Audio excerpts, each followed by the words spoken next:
nous sommes venus visiter la paroisse Sainte-Claire de Mampatim. Vous, femmes de Mampatim, comment vous travaillez et comment vous adhérez à ce synode? Maintenant, votre message en langue pour pouvoir dire aux femmes, partout où elles sont, de se mobiliser pour la réussite de ce projet de l'évêque qui est à nous, puisque c'est à travers ce synode, il veut nous amener à marcher ensemble et à faire grandir notre église diocésaine. Au passage, je vais saluer mon cousin, Thierry Abraham Napama. Ok. Donc, c'est mon cousin. Très bien. Donc, tu vois, j'apprends, je ne savais pas ça. Oui, c'est un cousin à moi. D'accord. Donc, je dirais que je suis venue dans le diocèse de Kolda depuis 2004, quand j'ai été affectée dans le Vélingara. Et la paroisse, comme j'aime le dire, donc, a été la première paroisse à m'accueillir dans ce diocèse. J'ai fait 2 années là-bas, au moment où mon mari était là. Donc, c'est en 2006 que j'ai rejoint mon mari ici. Et quand j'ai rejoint mon mari ici, donc, le curé, l'ancien curé Abbé Edouard, avait initié ici l'association des enseignants catholiques et immédiatement nous avons adhéré avec mon mari. Donc, M. Alexis Mané, présentement maintenant à Kolda, a été le premier président de l'association des parents des enseignants catholiques à Mampatim et j'étais la trésorière. Donc, un homme qui s'est vraiment donné pour l'association des enseignants catholiques. Si aujourd'hui on est là, donc c'est grâce à lui. Donc, au passage, je lui dis chapeau. Et Abbé Edouard, ancien curé, s'est beaucoup donné pour cette paroisse, tant pour les enseignants, les femmes catholiques et pour les autres mouvements de la paroisse aussi. Et quand l'association des femmes catholiques est venue, précisément en 2006, venir s'implanter officiellement à Mampatim, que j'ai été cooptée comme secrétaire de la paroisse pour accompagner les femmes.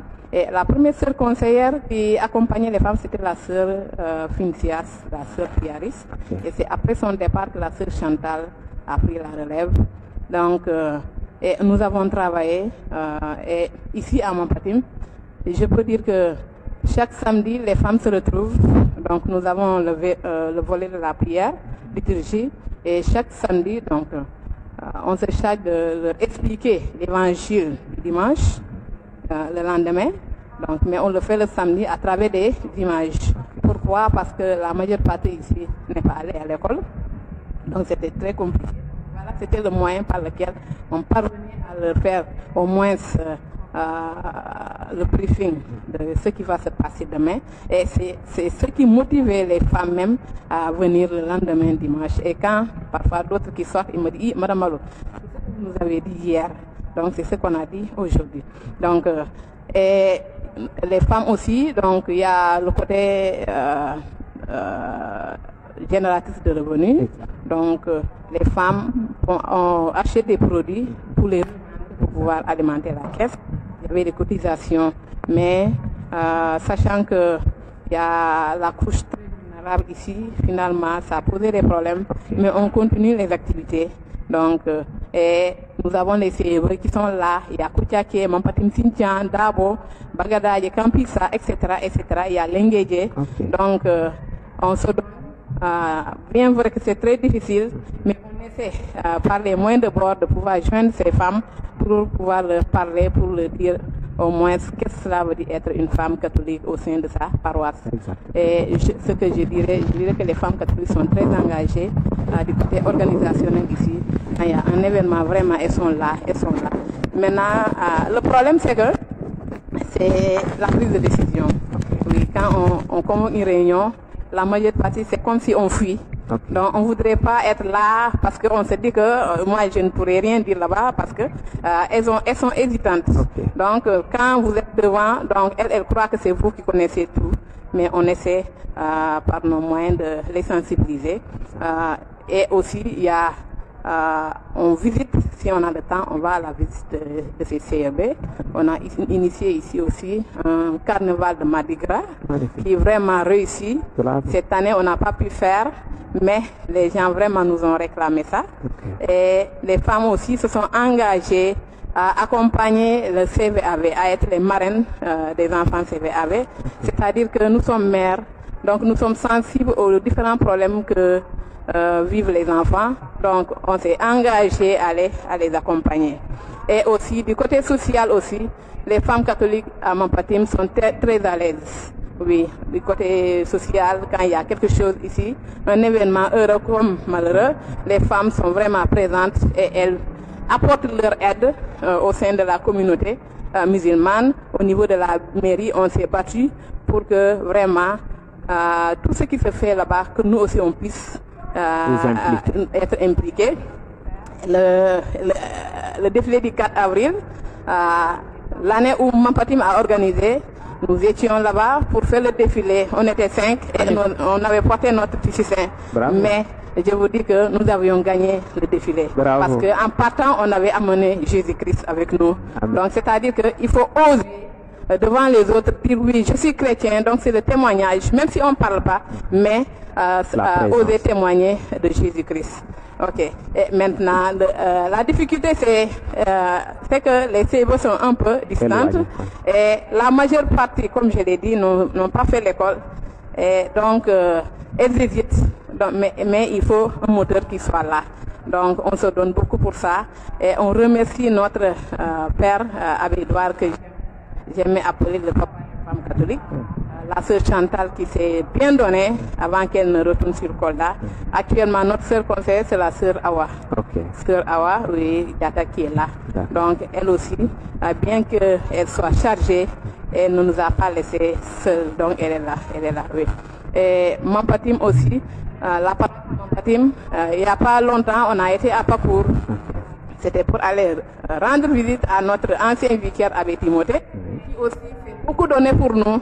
Oui, bien vrai qu'il n'était pas aumônier des femmes, mais il a senti le besoin et il s'est donné. Et pour lui dire merci, on est allé lui rendre compte. Et par la même occasion, on a dit bonjour aux femmes de Papour, et avec qui on avait même un thème, on a discuté sur l'engagement au sein de l'Église.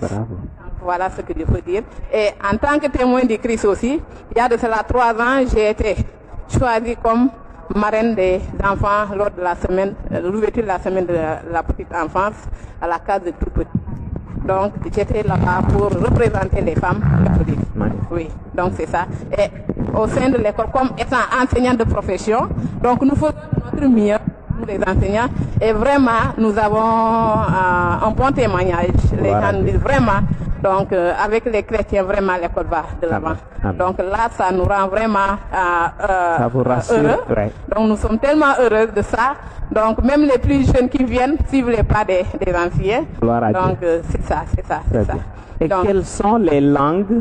Parce que le synode veut nous amener aussi à savoir quelles sont les ethnies ou autres présents chez nous. Dans le Mampatim, quelles sont les langues? Et d'ailleurs, vous l'avez dit, ça nous permettra de travailler plus tard à répondre peut-être aux besoins et à la soif de cela, de comprendre la parole de Dieu dans leur langue.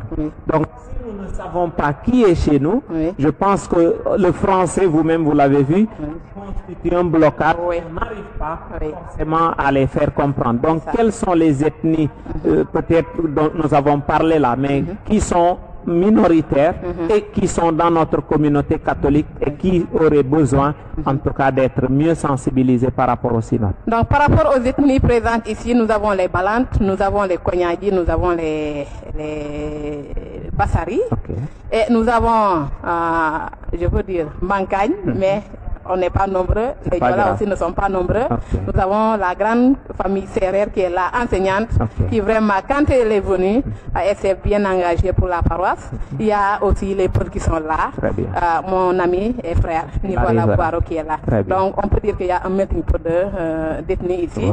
Et comme vous l'avez dit, donc tout ce qu'on fait, voilà pourquoi quand les messes se font, donc Nicolas est là pour traduire, pour mettre tout le monde au même pied d'égalité, que les gens puissent comprendre. En tout cas, nous saluons vraiment cette initiative de traduction pour que les gens puissent comprendre. Parce que quand on prend du début à la fin en français, moi à Kolda, ça a été toujours ma bagarre avec les femmes. Et j'ai essayé de bricoler mon Wolof pour qu'elles puissent comprendre. Donc nous vous remercions et vous encourageons au niveau de la paroisse. Maintenant, D'accord. Au niveau de la paroisse, je vais préciser que c'est depuis le 22 novembre que j'ai passé le témoin à la nouvelle présidente Viviane Sadio.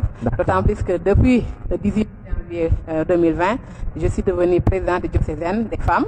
Donc avant de l'être, donc j'ai assuré l'intérim quand ma prédécesseur, Madame Badiane, qui repose en paix, Amen. que la lumière de Christ prier sur elle sans fin. Donc quand elle est tombée malade, donc c'est de là que j'ai pris l'intérim. Jusqu'en janvier, on est allé en élection. Et moi, parfois, je me dis que je ne m'attendais pas, je n'ai pas compris du Seigneur et j'ai pris le diocèse. Et depuis qu'on a pris le diocèse, donc en janvier, au mois de mars, le corona est venu. Donc ça a été très difficile, mais on n'a pas baissé les bras.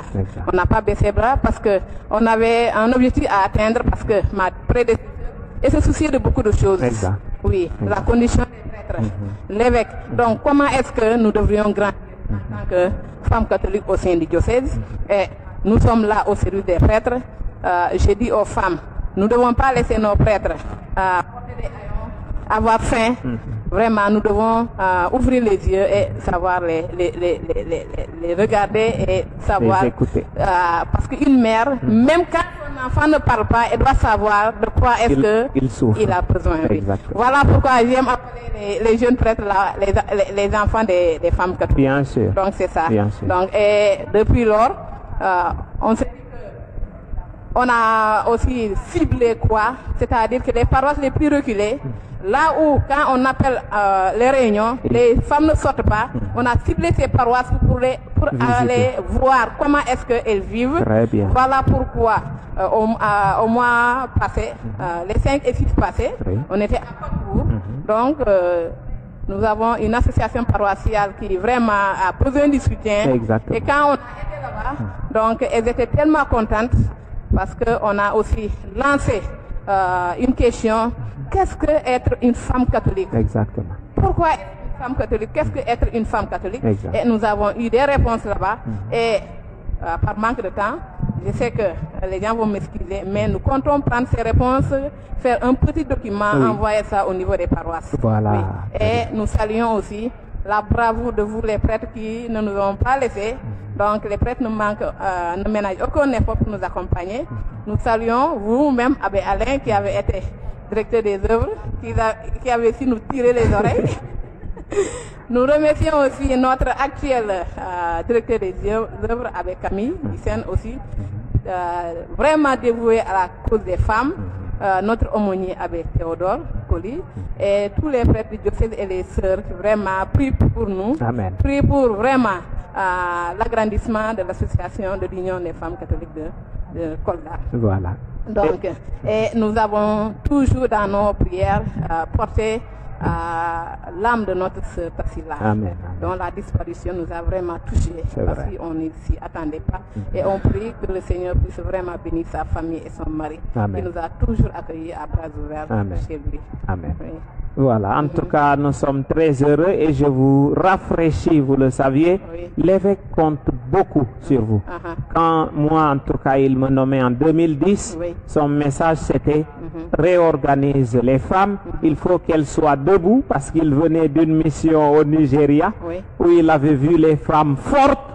Elles avaient des bus où on a écrit femmes catholiques et elle me disait quand est-ce que mes femmes vont pouvoir? Je lui dis, on va y essayer. Et moi, je crois qu'on est sur le bon chemin. Ce synode va nous permettre de grandir, de mieux nous structurer. Et je sais qu'on pense ne pas avoir les moyens, mais Jésus-Christ nous les trouvera pour sa plus grande gloire. Ça tombe bien, il y a un projet même qui nous accompagne au niveau du diocèse. Foi et leadership des femmes. Moi, je me dis que c'est un projet qui est venu à son heure. Parce que son objectif coïncide avec l'objectif du synode. Très bien. Donc c'est dire à la femme, ta place ce n'est pas seulement quand il y a un événement, faire la cuisine. C'est pas seulement balayer l'église. C'est pas seulement fuir les messes pendant des semaines et un jour où j'ai un beau habit venir à la messe. Non, non. C'est pas ça son devoir ni son droit. Donc la femme vaut plus que ça. Donc et je dis que quand dans une famille on entre, on voit que c'est sale, on sait que donc il n'y a pas de femme ici. Donc c'est à nous de vous aider dans votre travail de prêtre. Donc quand j'aime bien le mot de Abbé Séraphin quand il parlait de co-responsabilité dans l'église. Exactement. Nous les femmes, nous devons être debout pour l'avancement de notre église. Voilà. J'aime dire que nous devons suivre les pas de Ziguinchor. Parce que quand on va aux événements, aux grands événements où nous participons, le national, donc quand on voit les femmes de Ziguinchor vraiment debout, donc, on sent qu'elles on est sont vraiment heureuses et nous vraiment on va y arriver. Être comme elles. Amen. Amen. Dans le futur. Amen. Donc, avant de terminer, je dirais qu'on a pu avoir 2 innovations cette année parce qu'on s'est battu pour avoir un terrain. Gloire à Dieu.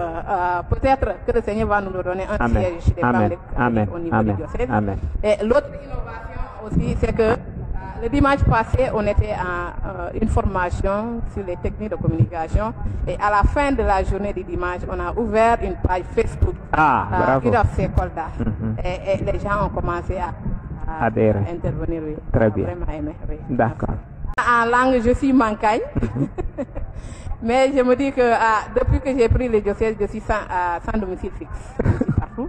Je suis serrette, voilà, partout. Complètement. Mais je vais m'exprimer un peu en mancagne. Ouais. Donc, de Tinina Bahula, making Risia, Nawongi, along.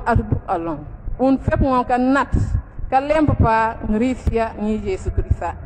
Aye poron, aji Wanyangal Putasa, okay, men, Wotia, Katasa. Donc, Mukat Ping to, Kaji Risia ni Piase. Dukun, un fait mon making Risia. Nous n'avons lamp Risia na Chibati. The make the people net the young for sheep diocese, the make it on a pot.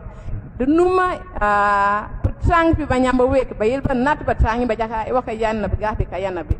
Balombe doing the wool in a consay, Kinjaka Remesi Bakabu Nura, Don, Kinjaka Nyahan Bahula, but not you lamp in a Chibati. Yeah.